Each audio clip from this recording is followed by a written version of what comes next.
All right, good morning, everyone. I hereby convene the July 21st, 2025 hearing of the Santa Barbara County Zoning Administrator. My name is Linda Liu, and I'll be the zoning administrator for today's hearing, and Mr. Jonathan Martin will be clerking. This hearing will be conducted under the provisions of the Ralph M. Brown Act, open meeting law, as well as the provisions of California planning law and the Santa Barbara County Code. We have one item on today's agenda. The clerk will read the item into the record, and I will announce any ex parte communications. I will then get comments from the case planner, followed by the applicant or the applicant's agent, and then I will get comments from the public. Anyone who wishes to testify should submit a speaker slip, or if attending online, should use the raise hand feature. All right, this first portion of our agenda is for the general public comment period. This period gives the public an opportunity to comment on matters that are not on today's agenda. Mr. Martin, do we have any requests to speak on this? We have received no letters and no requests to speak. All right, we'll go ahead and close out that portion of the agenda, and we're ready to proceed to the standard agenda. Mr. Martin. Item number 1, hearing on the request of Bailey Hochshalter to consider the following, case number 23 VAR-00001, and to determine the project is exempt pursuant to sections 15301 and 15305 of the state guidelines for implementation of the California Environmental Quality Act as outlined in the notice of exemption included as attachment C. Thank you very much, Mr. Martin. I do not have any ex parte communications to announce. Ms. Volpe, are you ready to proceed? Yes, I am. Thank you. All Good morning, Ms. Liu. My name is Kathleen Volpe, and I am presenting the proposed Hochholder variance and additions project located at 2519 Emerson Street. The project is located within the coastal zone portion of the Summerlin Community Plan. The subject parcel is 0.16 acres and is zoned single-family residential. The project before you today is a variance to allow for the R1 zone district setbacks to be reduced to accommodate proposed additions and conversions to the existing single-family dwelling under permit number 22 CDP 144. The R1 zone setback requirements prevent reasonable development on the parcel. Essentially, the 50-foot from road centerline front setback overlaps with the 25-foot rear setback, essentially rendering the site undevelopable. The request is to allow the 50-foot from road centerline front setback to be reduced to 18 feet 2 inches, the 20-foot front setback from road right-of-way to be reduced to 3 feet 2 inches, and the 25-foot rear setback to be reduced to 13 feet 3 inches. The variance is limited to accommodating the structural conversion and additions proposed under permit number 22 CDP 144 and existing development. Does not authorize other development within the reduced setback area. However, it will allow for the existing structures to be legalized under permit number 22 CDP 144. The proposed project complies with all applicable requirements of the Article 2 Coastal Zoning Ordinance and the Comprehensive Plan, including the Coastal Land Use Plan and the Summerlin Community Plan. It is exempt from CEQA pursuant to CEQA guidelines sections 15301 and sections 15305. Staff recommends that you take the following actions to make the required findings for approval, determine that the project is exempt from environmental review, and approve the variance subject to the conditions of approval. This concludes my presentation, and I'm available for questions. Thank you. Thank you very much, Ms. Volpe. I understand you have some sort of presentation. Were you going to go through these slides or? Yeah, Madam Liu, yeah, we can. This essentially demonstrates the original setbacks given the R1 zone district. As you can see, the front setback area is in blue and the rear setback area is in orange. The lines essentially touch in the center of the parcel, and so there's no developable area. And if we go to the second slide, this is what the variance is requesting. So basically, it will allow for the existing development, which is in the shaded areas, and then the proposed development, which is outlined in white. Great. Thank you very much, Ms. Volpe. I understand Mr. Topaz is here. Mr. Topaz, do you want to come up?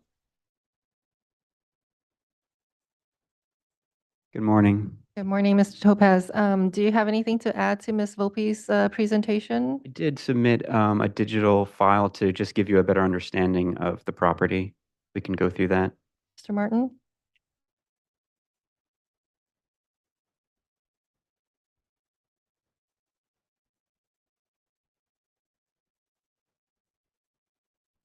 Yeah, perfect. If you could go to the third slide.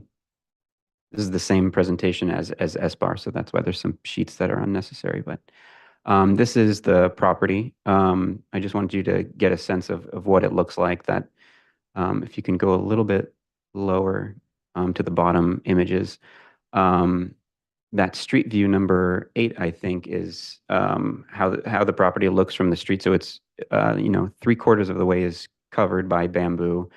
The image above it that's showing a frame structure is actually no longer there. It was a greenhouse. It looks like they don't know. They purchased the property, and it looks like a framing for the greenhouse, but it was built poorly, and they have kids, so they've recently taken that down.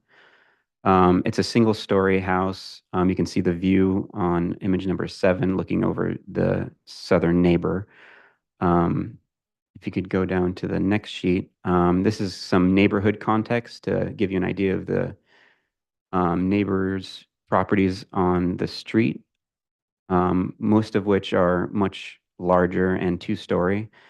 If you look, I don't know if you can zoom, but if you can zoom in on that drawing on the bottom left corner, you can see that the parcels are going street to street, and they're kind of elongated, going perpendicular to the street. So that's kind of what the setbacks are designed for. Our property is number 10 and going parallel to the street, which is why the current setbacks are not working with our parcel, and why the setbacks are basically falling on top of each other. So I just wanted to give you a sense of the neighborhood context and why we're requesting a variance in comparison to the other properties.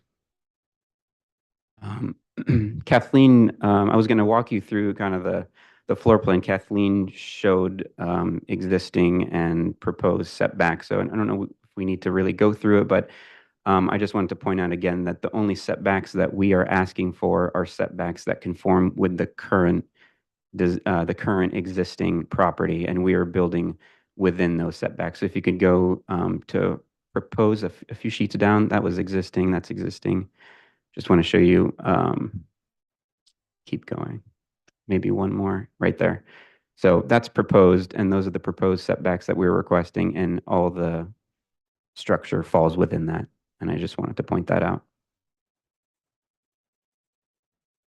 Great. Thank you very much, Mr. Topaz.